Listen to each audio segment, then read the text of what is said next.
우리 첫날 이 말씀으로 예배 시리즈 첫날의 말씀으로 제가 드렸던 말씀이 기억이 나는데요. 왜 예배 드려야 하는가라는 제목으로 오늘 말씀을 한 번 더 듣겠습니다. 따라합시다. 왜 예배 드려야 하는가? 평생 예배를 드릴 사람들이니까요. 우리가 예배를 어떻게 성경적으로 잘 정리하고 또 나는 왜 예배를 드려야 하는가 하는 이 입장을 잘 정리하면 참 하나님 앞에서 평생 내가 숨 떨어질 때까지 이 예배에 대한 온전한 자세를 예배자로서 취할 수 있지 않겠는가 하는 마음이 있고요. 또 내가 우리 부모의 세대가 그러한 마음이 생겨지면 우리 다음 세대에도 이 예배의 마음을 잘 또 우리가 옮겨낼 수 있다고 생각이 되어집니다. 또 우리 교회적으로도 앞선 우리 1세대가 예배 생활을 잘해서 다음 세대에게 예배 은혜를 끼칠 수 있는 우리 모두가 되길 바랍니다.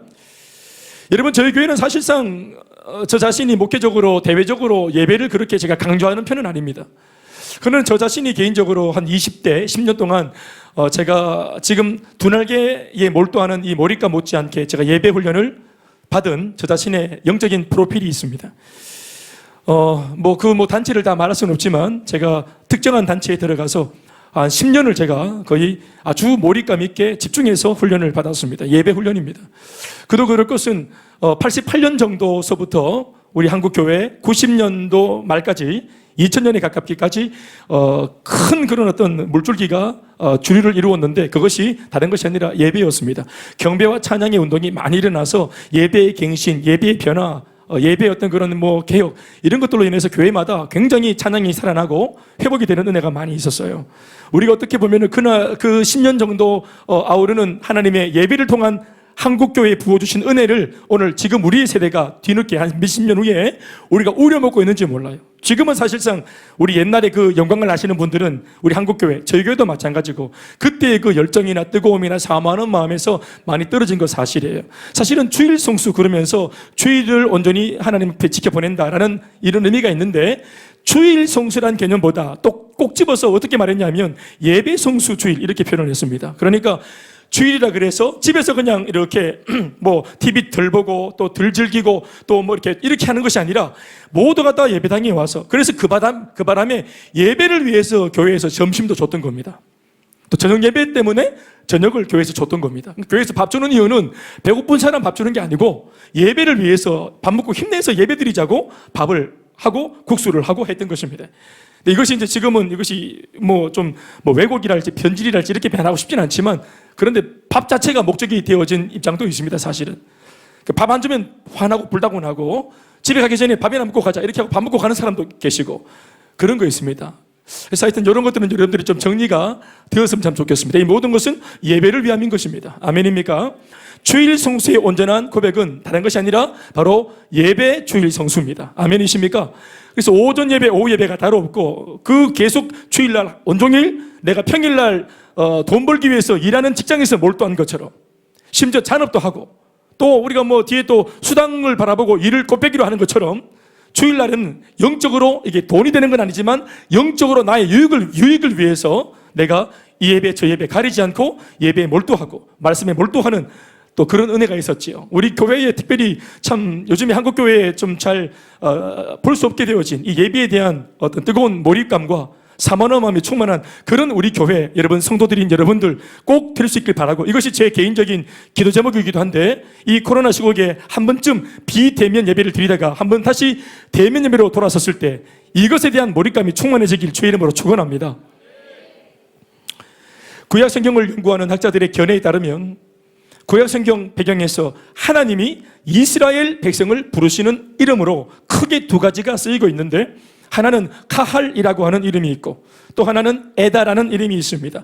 저는 개인적으로 이 사실을 제가 총신 다닐 때 제가 예배학 수업을 들으면서 한 학기 내내 수업을 들은 것 중에 요 딱 한 주제가 기억이 납니다. 요 강의 하나가 딱 저는 기억이 났습니다. 그리고 지금 이렇게 써먹고 있습니다.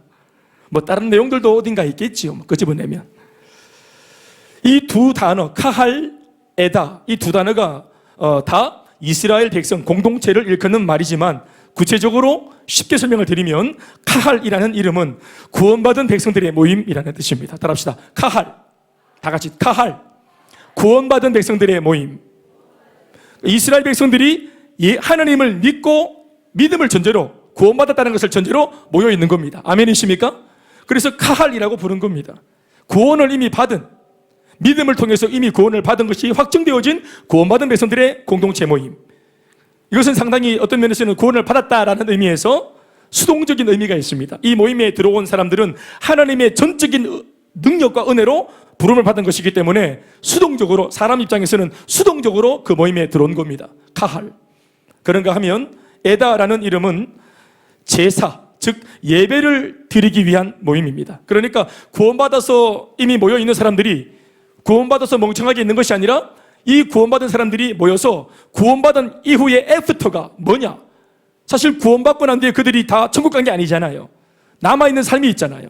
그래서 그 남은 삶에서 그들이 모여서 어떻게 했느냐? 나를 구원해서 카할 공동체로 불러주신 하나님 앞에 내가 감사하는 마음으로, 나를 구원해 주신 주님 앞에 감격을 가지고 전심을 다해서 예배하는 것. 아멘이십니까? 예배라고 하는 능동적인 목적을 위해서 그들이 다시 한 번 더 마음을 모아 하나님 앞에 초점을 옮길 때, 우리에게 모인 초점을 하나님께로 옮기는 작업, 예배로 말입니다. 아멘이십니까?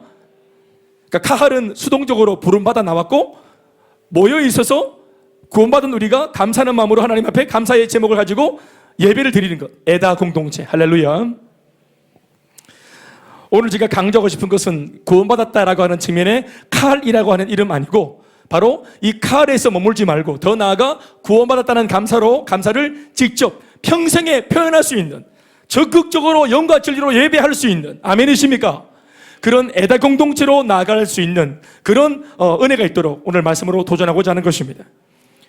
그래서 오늘 카할이라는 말보다는 제가 에다라는 말에 좀 더 힘을 실어서 설명을 드립니다. 에다라는 말은 히브리어입니다. 물론 카할도 마찬가지겠지만, 에다라는 말은 지정하다, 또 의도하여 지정해 놓은 장소에 특별한 의도로 모이다라는 뜻을 가진 단어입니다.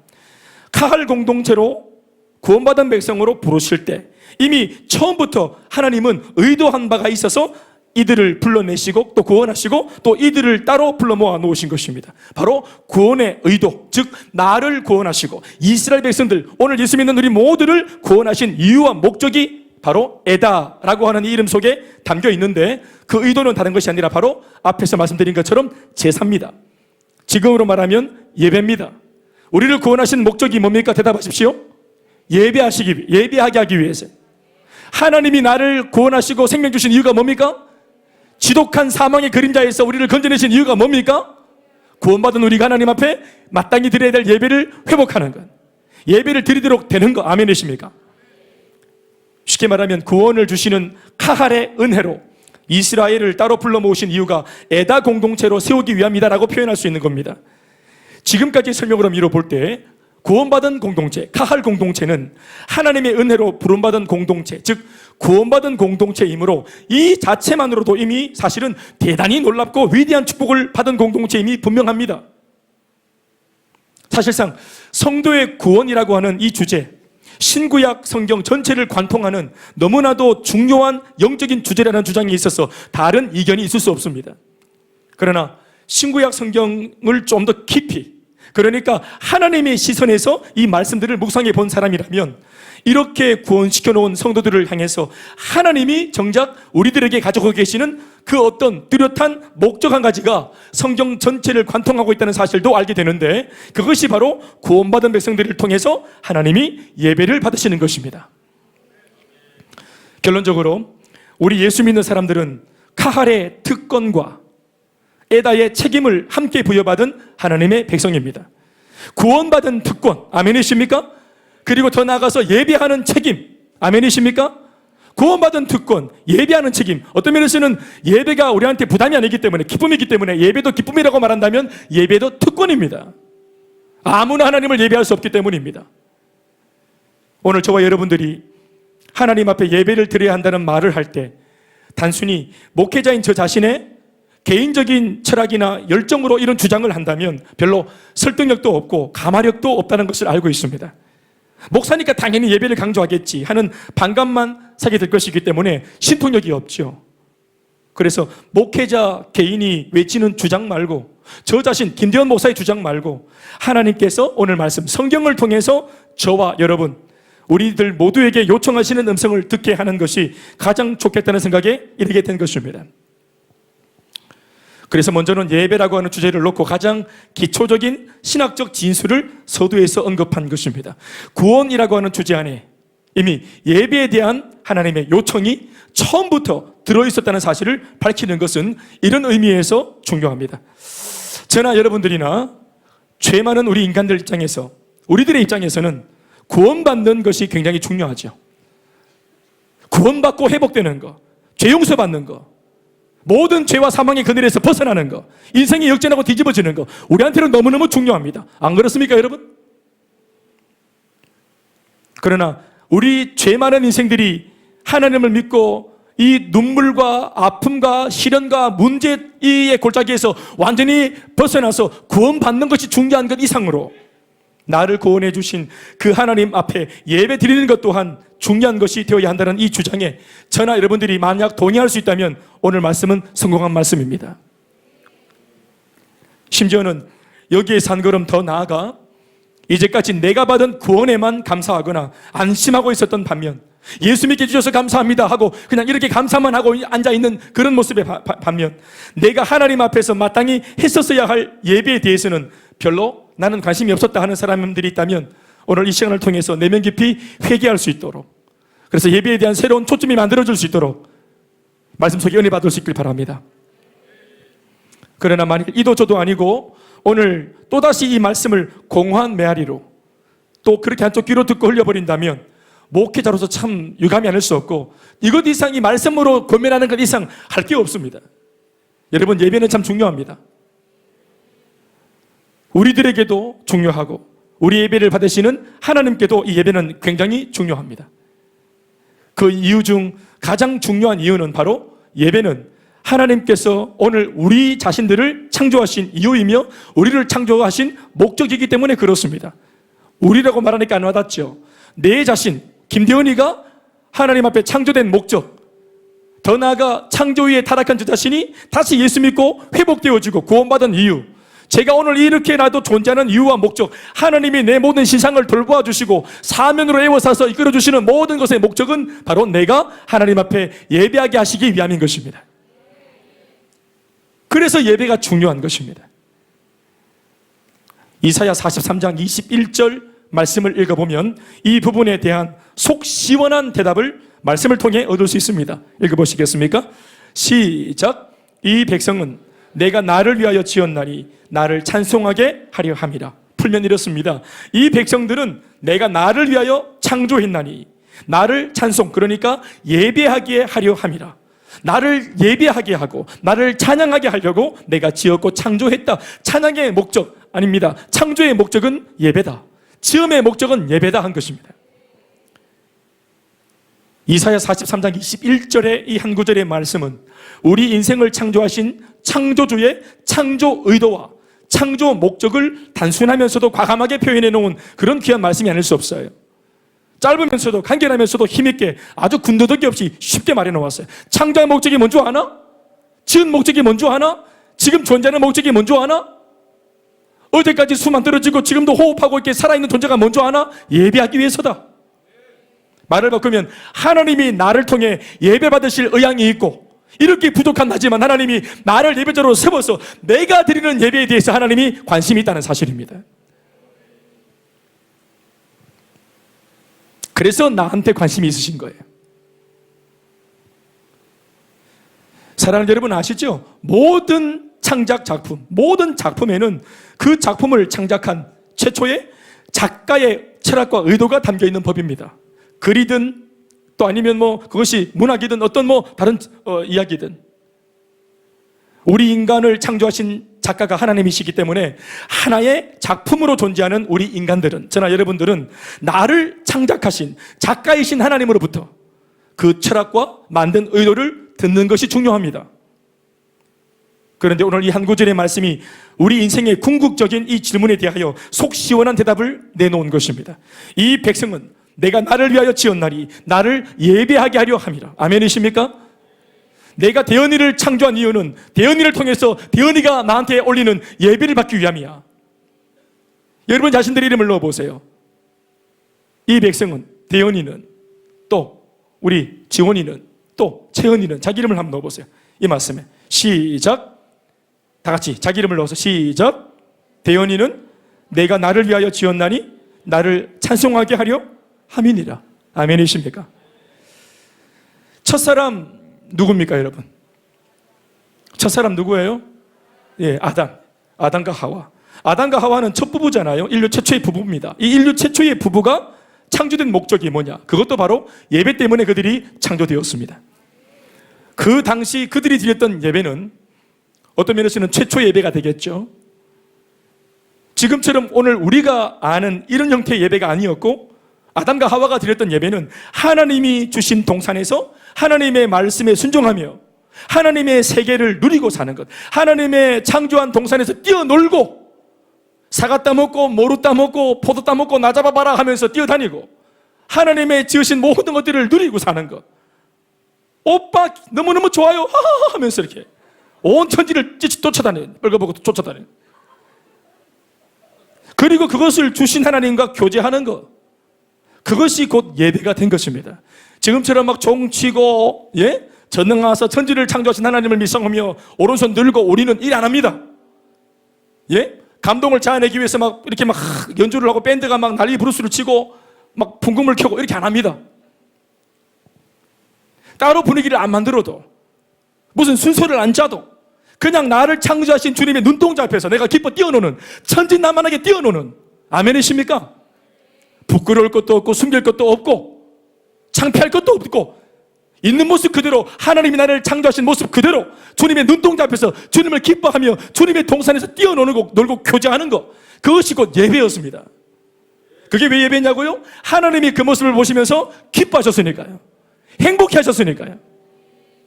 주님을 영화롭게 하고 주님을 기쁘시게 하는 것이, 주님을 영광스럽게 하는 것이 그게 예배입니다. 그러니까 에덴 동산에서 그냥 살기만 해도, 수만 쉬어도 그것이 아담과 하와한테는 예배가 되었던 것입니다. 예배의 참 의미는 하나님과 교제하는 것이기 때문에 예배로 교제하는 그 쌍방 모두에게 그 예배 행위 자체가 이미 행복이어야 하고, 그 예배 행위의 결론은 예배를 드린 자나 예배를 받으시는 분 모두에게 행복과 기쁨이라고 하는 열매가 일어나야 옳은 것입니다. 아멘이십니까? 아담과 하와가 바로 그 행복한 예배의 주인공들이었습니다. 어떤 분들은 에덴 동산에서의 아담 하와 부부가 드린 예배를 원시 형태의 예배라고 성급하게 표현하는 것을 보는데, 영적으로 이것을 해석해 보면 지금 우리가 드리고 있는 형태의 지금의 예배가 훨씬 더 원시스러운 예배 행태입니다. 아담과 하와는 직접 자신의 눈으로 하나님을 봤습니다. 그들의 귀로 직접 주님을 들었습니다. 주님의 손길을 느꼈습니다. 주님의 숨결을 느꼈습니다. 믿으시지요? 내가 얘기하면 주님이 들으시고 주님의 음성을 내가 듣고 서로 직접 다이렉트로 교제했습니다. 다른 장치가 필요 없어요. 아멘이십니까? 그러니 그것이 가장 뛰어난 예배입니다. 그러나 오늘 우리는 어떻습니까? 우리는 잘 갖춰진 예배당에 앉아 있지만 오늘 우리의 눈에 주님이 보입니까? 믿는 거죠, 단순히. 들립니까? 믿는 것입니다. 아까도 말했지만 우리들한테는 적지 않은 조금의 장치들도 필요합니다. 예배당도, 조명도, 미디어도, 그리고 음악도, 여러 가지 장치들이 필요합니다. 우리 스스로, 성도들 죄송하지만 여러분 스스로는 말씀을 피워서 100% 해석도 잘 안 됩니다. 하나님의 러브레터를 읽으면서 나를 향한 주님의 사랑의 고백인 러브레터를 읽어도 이 뜻을 잘 몰라요. 그래서 누군가가 해석을 해줘야 돼요. 우리는 그렇게 간접적으로 목회자가 알려주는 하나님을 간접적으로 성도들이 만나잖아요. 어떤 면에서는 그래서 우리의 예배가 훨씬 더 원시적이에요. 그들이 최첨단의 예배를 드렸던 거예요. 아버지, 그럼 바로 아버지가 이어 보아, 아담아 다 바로 막 귓구멍이 뚫려오고. 우리는 아버지 하나님 아무리 불러도 하염없어요. 예배가 창조의 목적이라고 할 때 이 말을 자칫 오해하면 나를 구원하신 목적이 있다고? 구원 자체가 목적 아이가? 나를 구원하고 난 뒤에 나를 어디에 또 부려먹으려고 하는 목적이 저희가 따로 있었나? 그래서 이 목적이라는 말을 수단이라는 말로 비틀어서 삐뚤어진 시각과 입장으로 해석할 위험이 있다는 것을 우리는 짚고 넘어가야 됩니다. 이런 삐뚤어진 뒤틀린 시각이 있기 때문에 예배, 구원받은 백성까지는 좋은데 그런 우리들에게 예배를 나오라고 요청하면 이게 뭔가 자꾸 내가 또 다른 무언가 결정을 해야 될 것 같고 결정권이 나한테 있는 것 같은 그런 착각을 합니다. 여러분, 아닙니다. 예배를 여러분들이 선택하는 거 아닙니다. 예배를 결정하는 것이 아니에요. 예배는 존재 이유입니다. 구원의 목적이 거기에 있습니다. 창조의 목적이 거기에 있고, 아멘이십니까? 컨디션 따라 내 몸 상태를 보면서 드렸다 말았다 하는 것이 아닙니다. 머리가 아픕니까? 아픈 채로 예배하는 겁니다. 요즘에 물론 또 코로나 때문에 또 다 또 코도 쑤셔봐야 되고 하지만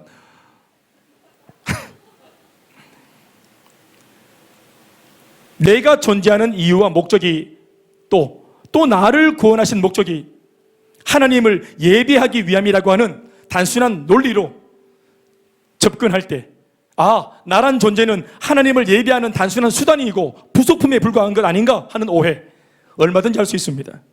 그러나 더 깊이 들어가야 합니다. 목사님은 내가 이렇게 힘들어 죽겠는데 꼭 예배를 나오라 한다. 역시 목회자는 자기밖에 몰라. 교회 일밖에 몰라. 막 이렇게 힘들어 죽겠는데도 교회를 나오라고, 예배를 나오라고 한다. 오늘 이 말씀으로 다 좀 오해가 다 풀리길 바랍니다.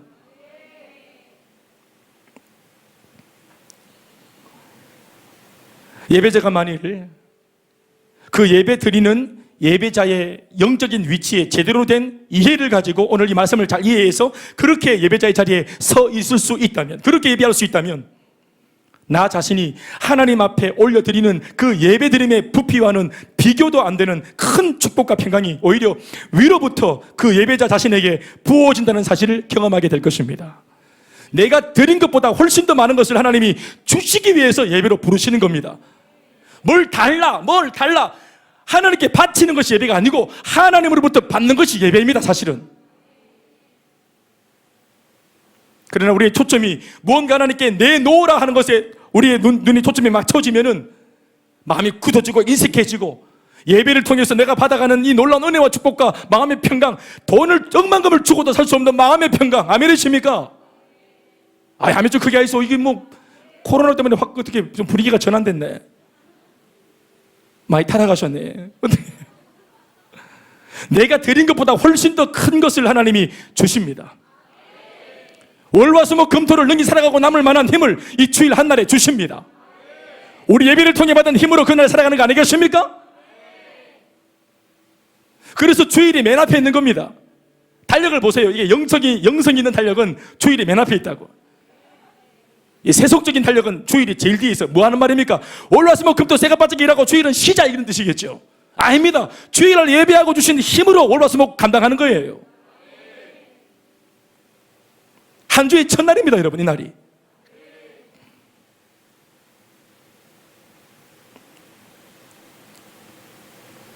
그러면서 알게 되는 것 하나가 무언가 하면, 나를 기계적으로 예배하는 자의 자리에 두신 것이 아니라는 것과, 결국 이 예배 드리는 자리에서 더 큰 만족과 행복을 얻는 것이 예배자 자신이라는 것과, 또 하나님이 얼마나 좋으신 분이라는 사실, 이런 놀라운 깨달음을 바로 그 예배하는 자리에서 우리가 예배를 드리다가 깨닫게 되는 것입니다.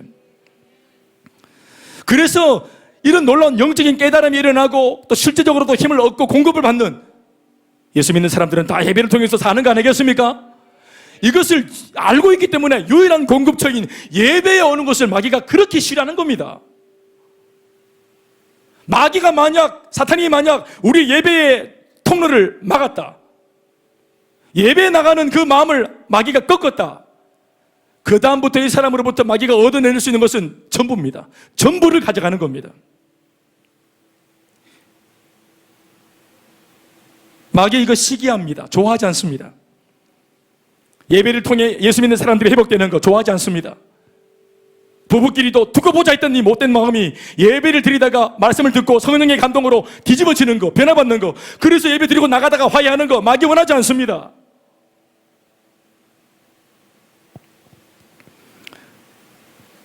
사탄이 시기한 것은 다른 것이 아니라 예배입니다. 우리가 드리는 나의 예배를 마귀가 시기합니다. 예배가 비밀이기 때문입니다. 예배에 모든 것이 들어있기 때문입니다. 이걸 잘 들으십시오. 사탄이 예배자와 예배 받으시는 분 사이를 질투하여 죄를 들고 들어와서 무엇보다 예배자, 그 사람을 타락하게 만들어서 나타난 결과가 뭐냐 하면 결국 예배의 파괴였습니다. 예배의 파괴는 예배자, 그 바로 예배드리는 사람의 타락으로 인해서 나타나는 것입니다. 예배자가 타락하면 그 사람의 예배도 타락하고 무너지는 것입니다. 마귀는 예배를 꺾지 못합니다. 그래서 예배드리는 예배자, 사람을 유혹하고 사람을 변질시켜서 예배에서 멀어지도록 만들므로 결국은 예배가 무너지게 만드는 일을 하고 있는 것입니다. 이해하시면 아멘 하실까요? 그래서 최초의 예배자였던 아담과 하와 부부는 자신들의 타락과 함께 하나님을 예배할 자격을, 그 예배자라고 하는 자격을 상실하였기에 에덴에서 쫓겨난 것입니다. 그러니까 목적이 상실되어지고 이유가 사라지니까 쫓겨난 겁니다. 예배를 잃으면 모든 축복에서 멀어집니다. 다시, 예배가 무너지면 모든 축복에서부터 멀어집니다. 여기에서 우리는 사탄이 한 짓이 무엇인지를 다시 한번 주목해 볼 필요가 있습니다. 그 옛날 에덴 동산에서 일어났던 일 말입니다. 왜냐하면 영적으로 보면은 오늘 우리의 삶에도 동일한 일들이 계속 일어납니다. 사탄은 아담과 하와의 목을 조른 것이 아닙니다. 그들의 돈을 훔쳐간 것도 아닙니다. 경제 문제 건든 거 아닙니다. 그들의 사업을 손대거나 그들의 건강을 해코지 한 것도 아닙니다. 단지 그들의 예배를 방해하고 그들의 예배를 깨트렸을 뿐입니다. 죄를 짓고 타락하게 해서 더 이상 거룩하신 하나님 앞에 예배자라고 하는 명분으로 나갈 수 없도록 만들어서 예배를 파괴시켜 버린 겁니다. 그랬더니 예배의 몰락과 함께 그전까지 그들이 누렸던 인생의 전부를 다 잃어버리는 결과가 나타나는 것입니다. 예배가 무너지면 인생 전부도 함께 무너지는 것입니다. 예배가 창조의 목적이요 존재 이유라고 했으니 그 예배가 무너지고 파괴되었다는 것은 그 사람의 인생이 무의미해지고 무가치해졌음을 의미하는 것이 아니고 뭐겠습니까? 그러면 타락한 이 인생이 아무것도 예배하지 않고 가만히 있는가 하면 그것도 아닙니다. 마땅히 예배해야 할 하나님이라고 하는 대상의 존재로부터 멀어진 인생들은 그때부터 다른 것을 찾아 예배하기 시작하는데 그 예배의 대상은 수도 없이 다양합니다. 그러나 그 대상이 무엇이 되었든지 간에 하나님이 아닌 그 모든 예배의 대상을 하나님은 또 성경은 우상이라고 정의하셨습니다. 로마서 1장 21절로 23절 말씀에 적고 있기를 다 같이 읽어보십시다. 시작. 하나님을 알되 하나님을 영화롭게도 아니하며 감사하지도 아니하고. 자, 영화롭게 혹은 감사하지도 않았다 말은 뭐냐면 우리 말로 바꾸면 예배하지 아니하고 이런 뜻입니다. 오히려 그 생각이 시작 허망하여지며 미련한 마음이 어두워졌나니 스스로 지혜에 있다 하나 어리석게 되어 마지막 썩어지지 아니하는 하나님의 영광을 썩어질 사람과 새와 짐승과 기어다니는 동물 모양의 우상으로 뭐했다? 바꾸었느니라 했습니다. 하나님을 예배하지 못하게 되었다고 예배 안 하는 게 아닙니다. 사람은 우리 마음을 훔쳐가는 것, 우리 인생에 우리 나름대로 제일 가치가 있다고 생각되어지는 그 판단에 따라서 우리는 그것을 숭배하고 그것을 추구하고 그것에 영향을 받습니다. 지배를 받습니다. 성경은 썩어질 사람, 새, 짐승, 기어다니는 동물 그것을 형상화해서 그 우상한테 예배한다고 말했습니다. 이것이 뭡니까? 이것이 방황입니다. 방황은 우리가 다른 모든 자범죄를 짓는 것이 그게 방황한 게 아니고 인생의 방황은 나를 창조하신 하나님 앞에서 그 목적과 궤도에서 벗어난 삶 모든 것이 다 미안한 말이지만 방황입니다. 단지 나는 목사님 예배만 안 드렸을 뿐이지 열심히 일했다고요. 여러분 미안한 말입니다만 예배 없이 열심히 행한 그 모든 일함의 행위가 미안한 말이지만 방황입니다. 열심히 예배 없이 내 집만 돌아본 거 미안한 말이지만 방황입니다. 창조의 목적에서 벗어나 있는 모든 우리 안의 행동들이 미안한 말이지만 방황입니다. 방황한 거예요. 낭비한 것입니다. 인생을.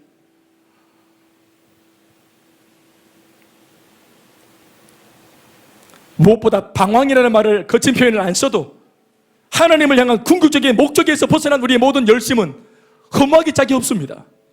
허무해요.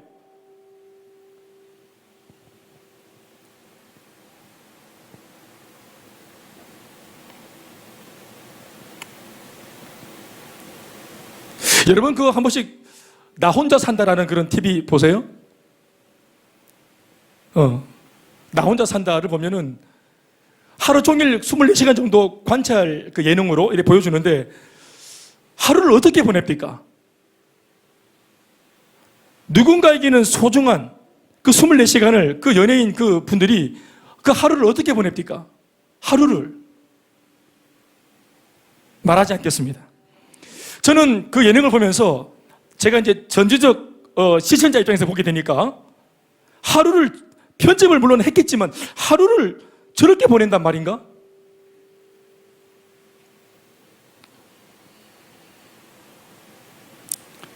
그리고 밤에 돌아와서 아무도 없는 방에 불을 켜고 나갈 때와 똑같은 그 방 안에 환경들 불을 딱 켜니까 그대로 있는 그 방에 들어와서 이렇게 사랑 여러분, 환경이 혼자냐 둘이냐 나 혼자 산다냐 니 혼자 산다냐 중요한 게 아니고 그 내용이 참으로 중요한 것입니다. 나 혼자 있으면 어떻습니까? 또 둘이 있으면 뭐 어떻습니까? 우리 집처럼 5명 있으면 뭐 어떻습니까? 삶의 내용이 참으로 중요한 것입니다. 우리의 열심히 있는 삶과 바쁜 삶에 하나님이 예배 받으시는 영역이 있습니까? 주님이 높임을 받으시는 영역이 있고 그런 타이밍이 있습니까? 그것이 없으면 헛헛한 겁니다. 열심히 살고도 집에 들어오면 헛헛해요. 마음이 그렇게 공허할 수 없는 것입니다. 저는 개인적으로 목회하는 목회자로서 우리 성도들이 그런 하루가 마치고 난 뒤에 집에 방에서 누웠을 때 그런 헛헛한 마음, 땅이 막 꺼지는 것 같고 이런 의미 없는 삶이라면 내일 다시 반복이 안 됐으면 좀 좋겠다. 이런 미래에 대한 어떤 복음적인 전망이 없는 삶을 살지 않길 바랍니다. 여러분, 예배를 꿰차고 살면 하루의 삶에 의미가 있습니다. 직장에서도 예배의 개념을 꿰차고 직장생활을 하면 그 직장에 의미가 있습니다. 가정생활도 예배라고 하는 주제를 꿰차고 가정생활을 하면 그 가정생활에 의미가 있습니다.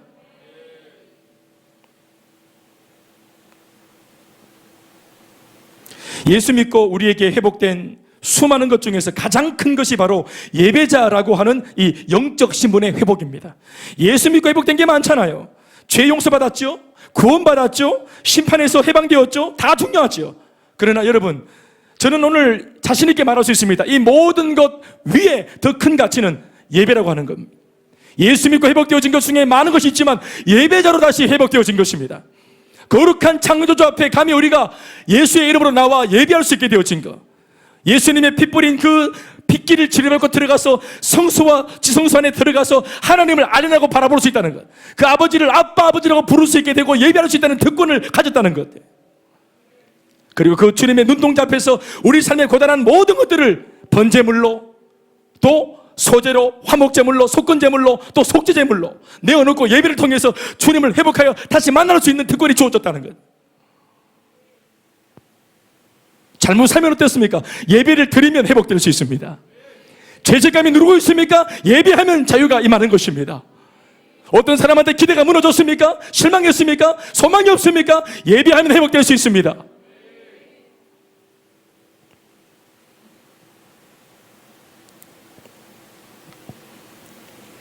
오늘 우리가 읽은 본문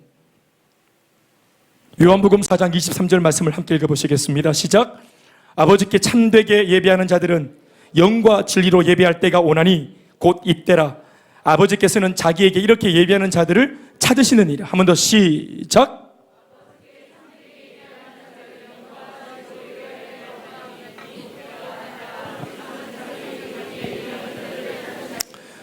이 말씀에서 중요한 대목은 두 가지인데, 하나는 때, 또 하나는 자, 즉 사람입니다. 예배하는 때, 또 예배하는 사람, 때와 사람을 의미하는 자입니다. 예배라는 주제와 관련이 있는 이 말씀임을 전제로 다시 한 번 더 핵심 단어를 설명드리면 예배할 때와 예배하는 자들입니다. 이것이 중요한 겁니다. 예배할 때라는 이 말씀과 예배하는 자들이라는 이 말씀이 의미하는 것은 단 한 가지인데 그것은 바로 예수 그리스도이십니다. 설명해 드릴게요. 하나님 앞에 참되게 예배할 수 있는 때라고 했는데 그 때가 언제입니까, 여러분? 우리가 예수를 믿고 구원받은 카알 백성으로 회복되었을 때. 아멘이십니까? 그러니까 그 때가 뭐와 관계 있습니까? 나의 예배의 때가 뭐 한 게 있습니까? 내가 뭐 할 때? 예수를 믿고 난 이후에. 아멘입니까? 예수를 믿을 때 그 때가 주어지는 겁니다. 나 혼자면 예수를 믿습니다. 그죠? 그죠? 그러니까 나 혼자면한테는 하나님을 예배할 수 있는 그 때가 허락된 겁니다. 아무나 예배할 수 없습니다. 하나님이 나 혼자매에게 예수를 믿게 하시고 예배자로 초청하신 겁니다. 아멘이십니까? 그 일이 몇 주 전에 일어난 겁니다. 저에게는 30년 전에 일어났습니다. 또 하나님 앞에 참되게 예배하는 자가 누굽니까? 바로 예수 그리스도를 자신의 구원자로 믿는 사람입니다. 아멘이십니까? 예수를 믿으면 예배할 수 있는 하나님의 예배자로 변화되는 것입니다. 그러니까 때와 사람, 예수 그리스도 안에서 이 비밀이 벗겨지는 겁니다. 여러분 다 예수님 믿고 계시죠? 예배할 때가 주어졌습니다. 예배할 사람입니다. 다시 말해 예수 그리스도를 믿음으로 그 옛날 아담과 하와가 사단 때문에 죄로 말미암아 잃어버렸던 모든 영적인 신분을 회복하게 되어 다시 한번 예배자로 서게 될 때 우리는 바로 그때 하나님이 찾으시는 바로 그 예배자가 되어 하나님 앞에서 예배를 참되게 드릴 수 있게 되는 것입니다. 예배 파괴가 인생 파괴였다면 예배 회복은 인생의 회복입니다. 한 번 더, 예배 파괴가 인생 파괴였다면 예배 회복은 뭐라고요? 인생의 회복입니다. 개인의 회복입니다. 부부의 회복입니다. 가정의 회복입니다. 예수 그리스도의 은혜 안에서 창조의 목적을 회복하고 존재 이유를 깨달아 구원받은 백성 카할이라는 이름으로 멈추지 않고 예배하는 백성 에다라고 하는 그 이름에까지 달려나갈 수 있는 그런 복된 성도, 복된 가정, 복된 우리 교회가 되어야 할 줄로 믿습니다.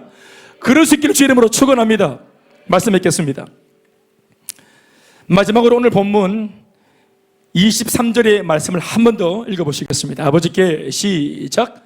아버지께 참되게 예배하는 자들은 영과 진리로 예배할 때가 오나니 곧 이때라. 아버지께서는 자기에게 이렇게 예배하는 자들을 찾으시느니라. 저는 이 구절에서 강조하는 바가 때와 사람이라고 했습니다. 그리고 그 때를 만나는 것과 그런 사람이 될 수 있는 것은 전적인 하나님의 은혜라고 설명드렸습니다. 그래서 강조하는 바 예배는 아무 때나 드릴 수 없고 아무나 드릴 수 있는 것도 아니라고 제가 말씀을 드리는 것입니다.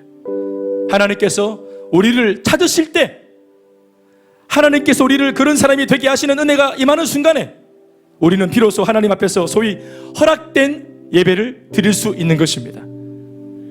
믿습니까? 예배가 허락되어야 합니다, 여러분.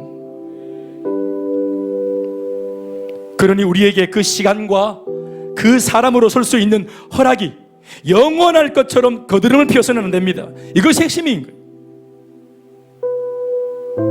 오늘 주님께서 바로 지금이다 라고 그때라는 예배하는 시간을 허락해 주시면 우리는 정신을 바짝 차리고 기쁨으로 달려가서 주님을 예배할 수 있어야 되는 것입니다. 그때는 내가 정하는 것이 아니라 주님이 허락한 시간에 들어가서 예배하는 것입니다.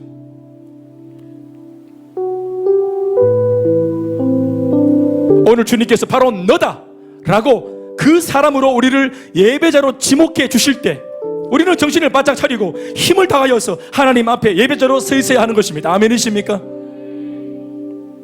지금은 아닌 것 같습니다. 나는 아닌 것 같습니다. 천만의 말씀입니다, 여러분. 하나님이 나를 창조하셨고 구원받게 하셨고 이 자리에 예배를 드리는 예배자로 이 시간에 이곳에 불러 모으셨습니다. 지명하여 나를 불러 세우셨습니다. 무엇보다 하나님이 가지고 계신 의지가 뭡니까? 사랑하는 아들아, 내가 다른 사람 아니라 반드시 너를 통해 네가 드리는 예배를 받고 싶다. 너의 고백을, 그 진실한 고백을 내가 받고 싶다. 내가 너를 정말로 마음 깊이 사랑하니 나 또한 네 마음속에 진정 나를 사랑하는 마음의 고백을 듣고 싶다. 너는 나에게 먼저다. 그러니 나도 너한테 먼저이고 싶다.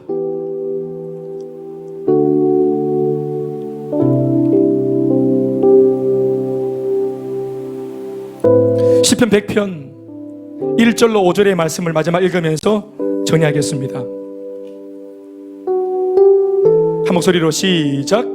온 땅이여 여호와께 즐거운 찬송을 부를지어다. 기쁨으로 여호와를 섬기며 노래하면서 그의 앞에 나갈지어다. 여호와가 우리 하나님이신 줄을 너희는 알지어다. 그는 우리를 지으신 이요 우리는 그의 것이니 그의 백성이요 그의 기르시는 양이로다. 감사함으로 그의 문에 들어가며 찬송함으로 그의 궁정에 들어가서 그에게 감사하며 그의 이름을 송축할지어다. 다 같이 시작. 여호와는 선하시니 그의 인자하심이 영원하고 그의 성실하심이 대대에 이르리로다. 다 같이 아멘 하십시다. 이게 무슨 말입니까 여러분? 제가 한번 그 사극을 한번 또 올려봤거든요. 어떤 뭐 사건 때문에 이제 중심에서 저 변두리로 밀려난 그런 신하가 있어요. 어떤 사건이 휘말리는 바람에 오해 때문에 밀려난 신하가 있어요. 감히 왕 앞에서 자기 그 진실을 다 밝힐 수 없어서 억울하지만 누명 쓰고 멀리 변두리로 쫓겨난 그런 신하가 있어요. 때가 되면 왕이 내 마음 알아주겠지, 그런 마음은 있지만 사실 이거 누가 어떻게 해줄 수 있는 것이 아니에요. 대충 우리가 아는 바와 같이 위배를 당한 사람에게 왕의 어명이 얼마 있다가 찾아가면 거의 한 80% 90%는 사약이 가는 겁니다. 그래서 왕이 있는 궁을 향해서 절을 하고 사약을 받고 마지막 그렇게 그렇게 하는 겁니다. 그러니까 위배가 되어서 떠나 있는 사람, 위배지에서 얼마나 마음이 초조하겠어요. 그런데 거의 8, 90%는 죽었다라고 생각을 하고 있는 이 신하에게, 잊혀진 신하에게, 아무도 기억하지 않는, 더군다나 왕은 아예 기억하지 않는 잊혀진 이름인 그 신하의 이름, 그 이름을 김대현이라 합시다. 이 대현이의 이름을, 아무도 불러주지 않는 이름을, 이 죽은 것과 진비 없는 이름을 왕이 어느 날 진실을 알고 자신을 뉘우치고 정말 충성스러운 내가 신하를 내쳤다 싶어서 급히 전령을 보내서 왕명을 전합니다. 그래서 말을 타고 달려온 왕명을 들고 온 전령 앞에 머리를 딱 조아리니 이 신하에게 들려지는 왕명이 뭡니까? 다시 복귀해라 하는 말입니다. 그래서 자신의 잊혀진 이름이 불려졌을 때 그때 이 신하가 얼마나 기쁨이 충만하겠어요. 그래서 버선발로 왕 앞에 절을 하고 뛰어 들어가는 겁니다. 4절 말씀에 감사함으로 그의 문에 들어가며 찬송함으로 그의 궁정에 들어가서 그에게 감사하며 그의 이름을 송축한, 여러 가지로 표현되었지만 예배한다는 말입니다. 여러분, 이 신하와 같이 우리가 어떻습니까? 잊혀진 존재입니다. 죄를 짓고 버림받고 타락하고 하나님의 마음을 아프게만 하는 우리의 모든 소행은, 우리의 모든 생각하는 바는, 우리의 모든 심사와 모든 계획함은 하나님을 아프게 하는 것 뿐입니다. 우리는 벌써 잊혀졌고요, 영원히 잊혀져도 할 말이 없는 사람들입니다. 그런데 잊혀진 우리의 이름을 예수 안에 다시 불러주신 하나님의 은혜가 있었던 것입니다. 사랑하는 내 아들아, 사랑하는 내 딸아 하시면서, 그래서 주의 보혈로 우리를 씻기시고 예수의 핏기를 지뢰밟고 휘장을 지나 성소 안으로, 지성소 안으로 들어가서 왕의 얼굴을 바라보면서 눈물로 그동안 눌렸던 마음들, 억한 심정, 그 고통을 다 토로하면서 왕의 품에 안기는 신하와 같이 예배를 나오는 여러분들, 우리 모두가 다 마치 친정아빠와 같이 묻지도 않고 따지지도 않는 그 아버지 너는 품 안에 안겨서, 아빠 나 힘들었어요, 아버지 나 한다고 했는데 너무 힘들었어요, 나 정말 힘들었어요, 너무 억울했어요 하고 눈물을 쏟아도 되는 아버지의 품이 기다리고 있는 그 예배 안으로 우리가 몰수히 달려갈 수 있는 그런 예배자, 또 그런 일이 일어나는 예배 공간 될 수 있길 바랍니다. 사랑하는 여러분, 예배는 그래서 우리를 위해서 준비된 열린 공간입니다. 나를 위해서 준비되어진 안식처입니다. 여러분 모르셨죠? 그래서 오랫동안 우리가 예수 믿지 않을 때도 지켜보셨죠? 예수 믿는 사람들이 그렇게 주일마다 길을 쓰고 예배 고집하고 월화수목 금토 그렇게 피곤하게 일을 하고도 주일날 쉬면 참 좋을 텐데 또 무슨 힘이 있어가지고 또 그렇게 예배를 고집하는지 모르겠어요. 어리석어 보여요. 무식해 보여요. 바보처럼 보여요. 그런데 영적인 비밀을 그들은 몰라서 그랬던 겁니다. 새 힘을 받는, 하나님을 만나는, 다시 한 번 더 격려와 용기를, 지지를 얻는, 응원을 받는 그 영적인 거룩한 터치가 강렬하게 여러분 모두의 마음을 터치할 수 있길 주님의 이름으로 축원합니다. 아멘이십니까? 우리 같이 마음에 손을 얹고 나는 예배자입니다 찬양같이 하십시다. 우리 건반으로만. 나는 하나님을 예배하는 예배자입니다.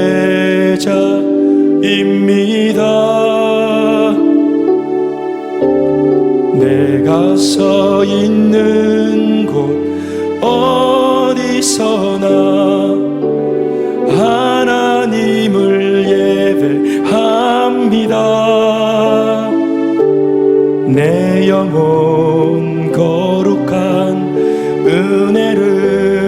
향하여 내 마음 완전한 하나님 향하여 이곳에서 바로 이 시간 하나님을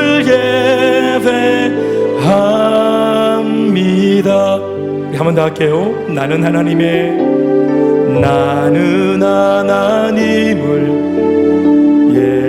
예배하는 예배자입니다.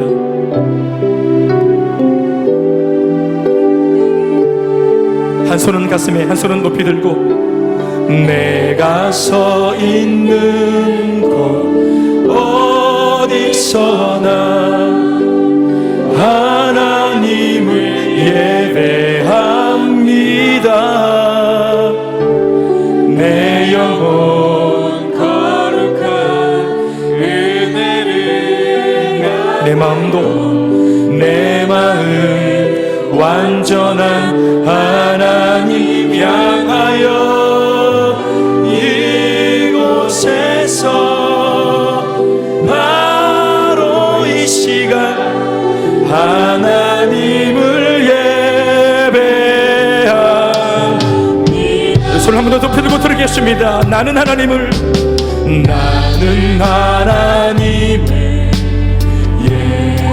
예배하는 예배자입니다. 내가 서 있는 바로 이곳에서 하나님을 예배하겠습니다. 부족해도 나약해도 있는 모습 그대로 다 주 앞에 나와 서겠습니다. 하나님을 예배합니다. 내 영혼 거룩한 은혜를 향하여 내 마음 완전한 이곳에서 바로 이 시간에 우리 다 예배대로 서겠습니다. 하나님을 예배합니다. 내 영혼 거룩한 은혜를 향하여 내 마음 완전한 하나님 향하여 이곳에서